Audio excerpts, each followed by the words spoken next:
झारखंड से related news जानने के लिए चैनल को सब्सक्राइब करें और दबाएं बेल के आइकन को।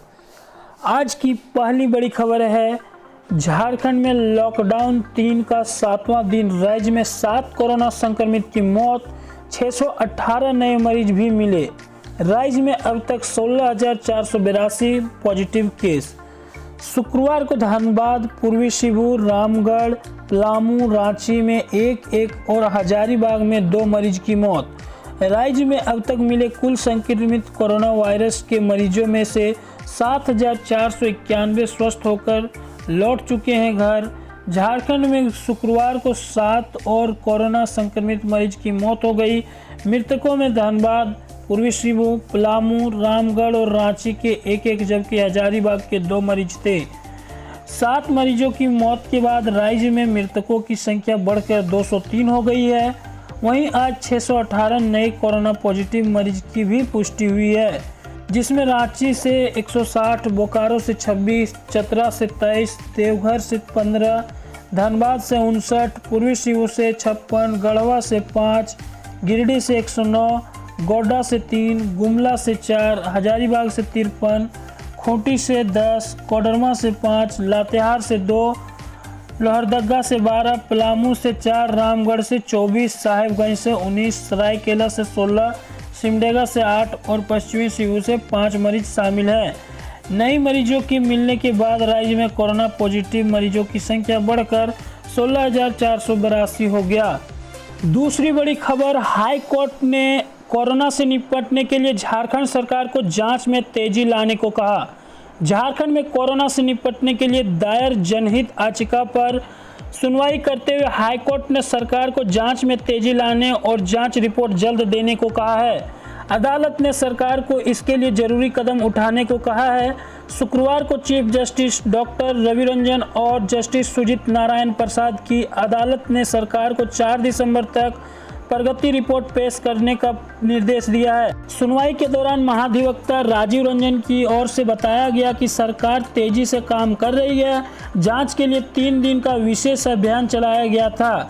26,000 लोगों की जांच की गई। राज्य में प्रति 10 लाख लोगों पर 9,000 मरीज संक्रमित मिल रहे हैं। सरकार को जल्द ही और 102 नेट मशीन मिल जाएगी। पलामू और दुमका में 1-2 दिन के अंदर जांच शुरू हो जाएगी। इसके बाद जांच में और तेजी आएगी। बेड की कमी को दूर करने के लिए होटल, मैरिज हॉल और अन्य संस्थानों का भी इस्तेमाल किया जा रहा है। जबकि इस मामले के अमिकस क्यूरी इंद्रजीत सिन्हा ने कहा कि अभी भी समय पर रिपोर्ट नहीं मिल रही है। तीसरी बड़ी खबर, असामाजिक तत्वों ने बिरसा मुंडा की प्रतिमा को किया क्षतिग्रस्त, विरोध में घंटों जाम रहे पटना रांची मार्ग। झारखंड के रामगढ़ जिले में कुछ असामाजिक तत्वों ने बिरसा मुंडा की 2 प्रतिमाओं को क्षतिग्रस्त कर दिया। इसके बाद इलाके के लोग आक्रोशित हो गए और जमकर विरोध प्रदर्शन किया। स्थानीय लोगों ने रांची पटना मुख्य मार्ग को भी जाम कर दिया। इसके कारण सड़क पर गाड़ियों की लंबी कतार लग गई और ट्रैफिक भी जाम हो गया। बाद में स्थानीय प्रशासन के लोगों ने आरोपियों पर कार्रवाई का भरोसा दिया तो स्थानीय लोग शांत हुए, जिसके बाद ही सड़क पर आवाजाही शुरू हो सकी। चौथी बड़ी खबर, हजारीबाग में छात्रा को एसिड पिलाने के मामले में हाई कोर्ट ने एसपी व आईओ को तलब किया। हजारीबाग में 13 साल की छात्रा को एसिड पिलाने के मामले की जांच पर कोर्ट ने असंतोष जताते हुए हजारीबाग के एसपी और इस मामले के अनुसंधान अधिकारी 28 अगस्त को अदालत में हाजिर होने का निर्देश दिया है। अदालत ने कहा कि इस मामले में पुलिस की जांच कई मामलों में विरोधाभासी है।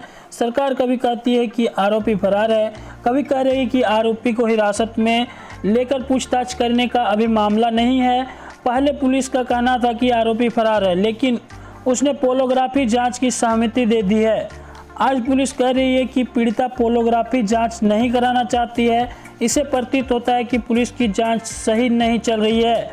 अदालत ने दोनों अधिकारियों को अदालत में हाजिर होकर जवाब दाखिल करने का निर्देश दिया है। 5वीं बड़ी खबर, कोडरमा के मरकच्चो डोभा में डूबने से 3 चचेरी बहनों की मौत। झारखंड के कोडरमा जिले में नवलसाही थाना क्षेत्र के कारी खोखो गांव में 3 बच्चियों के एक साथ डोभा में डूबकर मौत से पूरे क्षेत्र में मातम पसर गया। मृतक तीनों बच्चियां आपस में चचेरी बहनें थी। शुक्रवार को हुए इस हादसा में 16 वर्षीय काजल कुमारी, पिता महेंद्र यादव, 13 वर्षीय विनती कुमारी, पिता भुवनेश्वर यादव व 13 वर्षीय पिंकी कुमारी, पिता बालेश्वर यादव की मौत हो गई है। जानकारी के अनुसार लॉकडाउन के दौरान स्कूल के बंद होने के कारण सभी बच्चियां गांव के करीब 2 किलोमीटर दूर में मवेशी और बकरियां चराने गई थी। छठी बड़ी खबर है, सेना के सूबेदार से 41,000 रुपये की ठगी, FIR दर्ज। सिसई थाना क्षेत्र के कलैया गांव निवासी सेना के सूबेदार राजेंद्र साहू ने मिनी बाजार फाइनेंस प्राइवेट लिमिटेड द्वारा 41,900 रुपये की ठगी को लेकर सिसई थाना में प्राथमिक दर्ज कराई है। प्राथमिक में कहा गया कि बाजार फाइनेंस प्राइवेट कंपनियां द्वारा 20 लाख का होम लोन के लिए आवेदन दिया था। कंपनी द्वारा मोबाइल नंबर से फोन कर राकेश कुमार ने होम लोन के लिए एग्रीमेंट करना पड़ता है, इसलिए आपको संस्था के खाते में राशि जमा करना पड़ेगा और उसके स्टेट बैंक खाता नंबर से कंपनी के खाता में 3 किस्त में 20,000, 10,900, 10,000 रुपया अलग अलग तिथि में ऑनलाइन भेजने को कहा। जिसके बाद काफ़ी दिन तक टाल मटोल करता रहा, जिसके बाद हमसे फ़ोन पर भी बात नहीं कर रहा है, घर की भी आना छोड़ दिया है। सेना के सूबेदार ने उस वक्त कंपनी के खिलाफ कानूनी कार्रवाई करने की मांग की है। छठी बड़ी खबर, मनरेगा के कार्य को गति देने का निर्णय। पलामू जिले के सतबरवा प्रखंड कार्यालय में गुरुवार को JSLPS और पंचायत स्वयंसेवकों के साथ वीडियो संजय कुमार बखला ने बैठक कर मनरेगा कर्मियों को हड़ताल से उत्पन्न परिस्थितियों को दूर करने को लेकर विमर्श किया। उन्होंने उपायुक्त के निर्देश पर काम को गति देने के लिए बैठक में मनरेगा का काम को गति देने के लिए मनरेगा कर्मियों का काम JSLPS के साथ तालमेल बनाकर करने का निर्देश पंचायत स्वयंसेवकों को दिया। प्रत्येक पंचायत में 100 से अधिक मजदूर का नियोजन करना है। TCB और मेडबंदी के कार्य करने पर जोर दिया गया। पंचायत सचिव वीरेंद्र सिंह, PM आवास के प्रखंड कोऑर्डिनेटर अर्चना कुमारी, अदनान अशरफ, शहबाज आलम, विकास पाठक आदि बैठक में मौजूद थे। सातवीं बड़ी खबर धनबाद से, 3 दशक से मौन व्रत में है सरस्वती देवी, कहा राम मंदिर निर्माण तक रखेंगी जारी। भोरा गांव की रहने वाली 72 वर्षीय सरस्वती देवी पिछले 30 वर्षों से भी अधिक से मौन व्रत का पालन कर रही है। राम मंदिर निर्माण की अड़चनें दूर हो, इस मन्नत से सरस्वती देवी ने रखा मौन व्रत। सरस्वती देवी ने इशारों से कहा 3 वर्ष बाद मंदिर निर्माण हो जाने पर ही अपना व्रत तोड़ेगी। अयोध्या में राम मंदिर निर्माण की प्रतीक्षा में धनबाद जिले की जहरिया अंचल के भोरा गाँव की रहने वाली 72 वर्षीय सरस्वती देवी पिछले 30 वर्षों से भी अधिक समय से मौन व्रत का पालन कर रही है।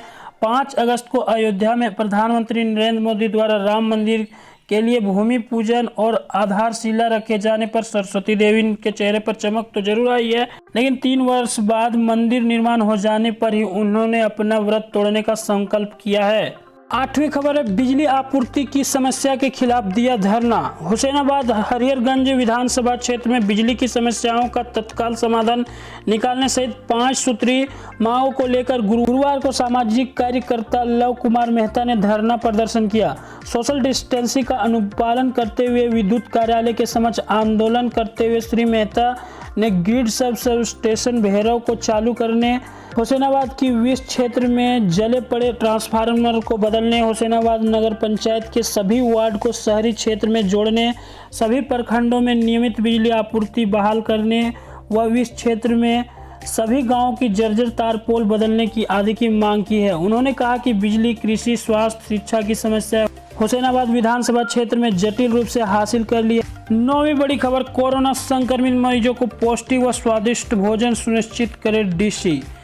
जिले में कोविड-19 आइसोलेशन वार्ड और कोविड केयर सेंटरों में इलाजरत कोरोना संक्रमित मरीजों के लिए आपूर्ति किए जा रहे भोजन का स्तर निम्न होने का शिकायतें लगातार प्राप्त हो रही थी।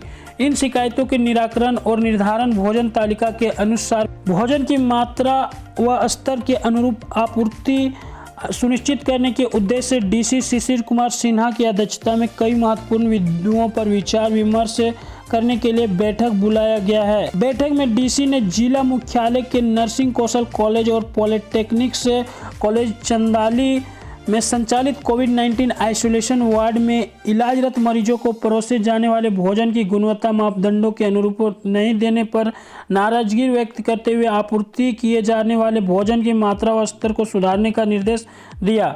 डीसी ने इस संबंध में डीपीएम को समय पर भोजन उपलब्ध कराने के साथ ही मरीजों को पीने के लिए गर्म पानी की व्यवस्था की सुनिश्चित करने का निर्देश दिया।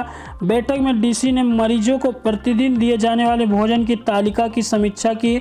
समीक्षा के क्रम में बताया गया कि सुबह के नाश्ता में ब्रेड, स्लाइम ब्रेड, बॉयल अंडा, दूध, सेव, चना, गुड़ दाल तथा चाय देने का प्रावधान किया है। दोपहर के भोजन में 1 प्लेट चावल के साथ 1 कटोरी दाल, 2 पीस रोटी, हरी सब्जी, भुजिया तथा सलाद देने का निर्देश दिया है। सप्ताह में 1 दिन नॉन वेज की भी प्रावधान किया गया है। खबर पसंद आया तो चैनल को सब्सक्राइब कर लें और अपने फ्रेंड्स के साथ भी शेयर करें।